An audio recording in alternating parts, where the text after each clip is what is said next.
আসসালামু আলাইকুম রহমতুল্লাহ বরকাত। আরবি ভাষায় আয়না যেটাতে চেহারা দেখা যায় তাকে বলে মিরা। মিরা অর্থ হচ্ছে আয়না।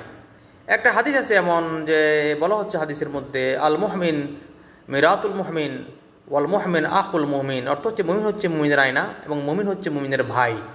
এখন আয়না কেন বলা হয়েছে, এই হাদিসের অনেক ব্যাখ্যা আছে অবশ্যই। এর মধ্যে একটি ব্যাখ্যা হচ্ছে এমন যে আয়নার সামনে দাঁড়ালে আপনি আপনার ভুল ত্রুটিগুলো দেখতে পান, সে ভুল ত্রুটি থাকলে সেগুলো সংশোধন করে নিতে পারেন।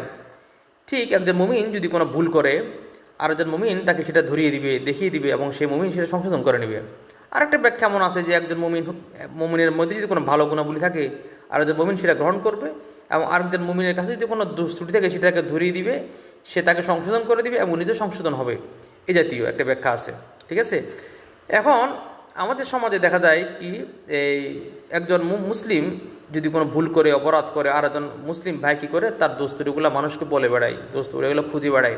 আমাদের সমাজে দেখা যায় একজন মুসলিম ভাই আর একজন মুসলিম ভাইয়ের যতটুকু দোস্তুরিগুলা মানুষের কাছে বলে বেড়ায়, খুঁজে বেড়ায়, কোনো মুসলিম কোনো অমুসলিমের দোস্তুরি সেরকমভাবে খুঁজে বেড়ায় না।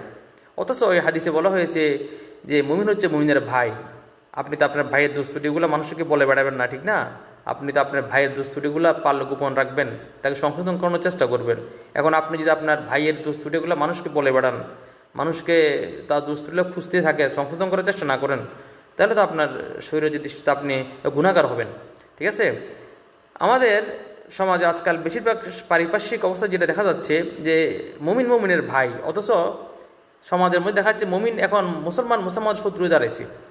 তার ভুল করলে একটা করলে দশটা মানুষকে বলে বেড়ায়, আবার ভুল না করলেও তার পিছনে লেগে থাকে শত্রুতা হিসেবে, যেটা ইসলামী শরিয়ার সাথে সম্পূর্ণ সাংঘর্ষিক এবং বিরোধী।